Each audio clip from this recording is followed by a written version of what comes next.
I'm making a chocolate fondant with mascarpone ice cream. How about you?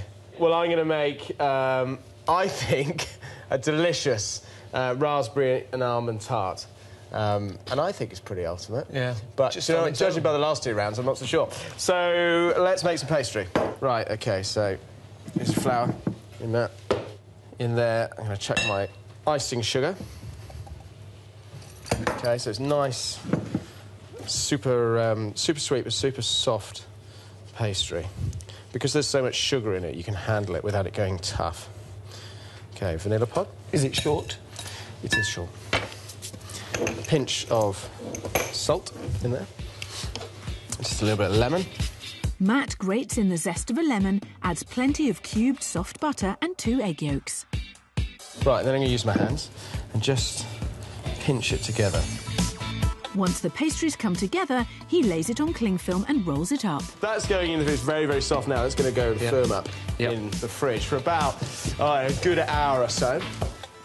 Matt brings some pastry out of the fridge that's already set, and he slices it ready to line the tart tin. A dusting of flour, and he's ready to go. OK, so let's get this in. I love this idea. This was... Alistair Little taught me how to do it like this. That's where I got it. Did you? Well, did you work with it? Yes, I did. Yeah, did you? Yeah. Matt finishes off lining the rest of his tin with the pastry discs, and once it's evenly lined, he trims off the excess. It's starting to warm up, and you can see it's sort of getting a little bit sweaty, so I'm going to chill that now for another sort of 30 minutes or so until it's absolutely solid. He gets one out of the fridge that's already chilled. So, in with that, in with my... beans. My baking beans or my rice. OK. Just push up the sides, really. Yep. OK, so that's going in the oven for about sort of 20 minutes or so, at about sort of 180. Yep. Just to cook the sides, and I'll take that off and cook the base through. Yeah. Great. Okay. With Matt's pastry case safely in the oven, it's time for Johnny to get going with his pudding.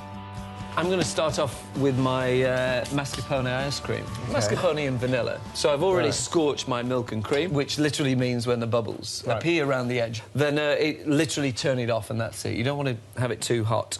So I've got 6 egg yolks here. Should be 250 grams of caster sugar, which we've got. Literally all the sugar goes in.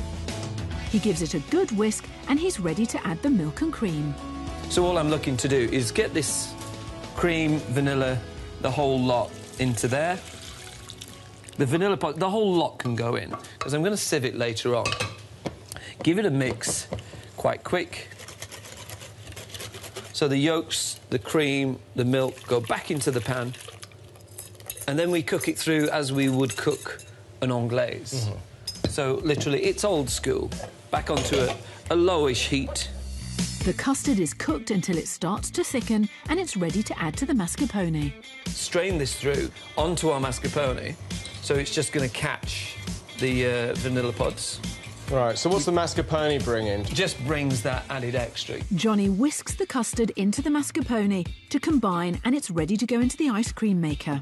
What we're going to do is we're putting it into already a cold container, so it'll be quite happy.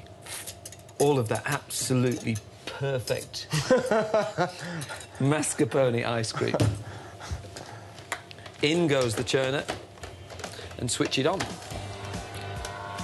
20 minutes later, you're going to have the best ice cream ever. Matt and Johnny have gone for 2 very different puddings to round off their pub lunches. Will the judges prefer Matt's raspberry and almond tart or Johnny's chocolate fondant?